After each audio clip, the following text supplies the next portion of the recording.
Hi guys, ഞാൻ കുറേ ദിവസമായിട്ട് വീഡിയോ ഇട്ടിട്ട് ഇന്നെ കാണുമ്പോൾ എല്ലാവരും ചോദിക്കുന്നുണ്ട് എന്താ ഇപ്പോൾ വീഡിയോ ഇടാത്ത, വ്ളോഗൊന്നും കാണുന്നില്ലല്ലോ, വ്ളോഗൊക്കെ നിർത്തിയോന്ന്. എനിക്ക് സുഖമാണോ പോലും ആരും ചോദിക്കണില്ല. അവരോടൊക്കെ ചെറു പുഞ്ചിരിയോടെ ഞാൻ നോക്കിയിട്ട് പറയും സമയം കിട്ടാത്തതുകൊണ്ടാണ്. അതുപോലെ തിരിഞ്ഞു കൊടുക്കുമ്പോൾ ഞാൻ മനസ്സിലാലോചിക്കും സത്യം പറഞ്ഞാൽ എൻ്റെ മടി കാരണമല്ലേ എന്ന്. രാവിലെ എണീക്കുമ്പോൾ ഞാൻ വിചാരിക്കും ഇന്നെടുക്കാം, പിന്നെ വിചാരിക്കും അല്ലേ വേണ്ട നാളെ എടുക്കാം. അങ്ങനെ നീണ്ടു പോകും. ഹോസ്പിറ്റലിൽ ഇപ്പോൾ എനിക്കൊരു പേര് വിട്ടിട്ടുണ്ട്, വ്ളോഗർ. എൻ്റെ പേരിപ്പോൾ ആരും വിളിക്കാറില്ല. എന്നെ എവിടെ കണ്ടാലും ആരും വിളിക്കുന്നത് വ്ളോഗർ എന്നാണ്. വിളി ഊക്കണമെന്നാണ് എനിക്കറിയാം, എന്നാലും ഞാനത് എൻജോയ് ചെയ്യുന്നുണ്ട് കേട്ടോ.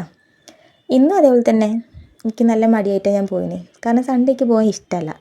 പിന്നെ ഇന്ന് സ്റ്റോക്ക് എടുപ്പാന്ന് പറഞ്ഞുകൊണ്ട് കുഴപ്പമില്ല. അങ്ങനെ ഇന്ന് എൻജോയ് ചെയ്തിട്ട് ചളിയൊക്കെ പറഞ്ഞ് അങ്ങനെ എല്ലാവരും ഓരോരോ പണിത്തിരക്കായിട്ടോ. ഇന്ന് ഇൻചാർജുമാരൊക്കെ ഉണ്ടായിരുന്നു കേട്ടോ ഡ്യൂട്ടിക്ക്. അവരൊക്കെ ഉണ്ടെങ്കിൽ നല്ല രസമാണ്, നല്ല തമാശയൊക്കെ പറഞ്ഞ് അങ്ങനെ പോകട്ടാ. അങ്ങനെ ഞാൻ വൈകുന്നേരം ചായ കുടിക്കാൻ പോയിട്ട് ക്യാൻറ്റീനിൽ. അവിടെ എന്നെ സ്നേഹിക്കുന്ന ഒരുപാട് ആൾക്കാരുണ്ട്. അതൊക്കെ കണ്ടപ്പോൾ എനിക്ക് നല്ല സന്തോഷമായിട്ടാണ്. കാരണം എൻ്റെ വീട്ടിലല്ലേ അച്ഛനും അമ്മയൊക്കെ, അപ്പം ഇവിടെ എന്നെ സ്നേഹിക്കുന്ന ആൾക്കാരുണ്ടെന്ന് പറഞ്ഞപ്പോൾ എനിക്ക് നല്ല ഒരിതായിട്ടാണ്. അങ്ങനെ ഞാൻ പോകാൻ നേരത്ത് ഇവരോട് പോട്ടെ എന്നൊക്കെ പറഞ്ഞ് ഇറങ്ങാം കേട്ടോ. ഇവരോട് ഞാൻ നൈറ്റ് എടുക്കണ്ട കേട്ടോ, എന്തോ ഈ ആഴ്ച ഞാൻ നൈറ്റ് ഇട്ടില്ല. അങ്ങനെ പഞ്ചം ചെയ്ത് ഞാൻ ക്യാൻറ്റീനിലെത്തി.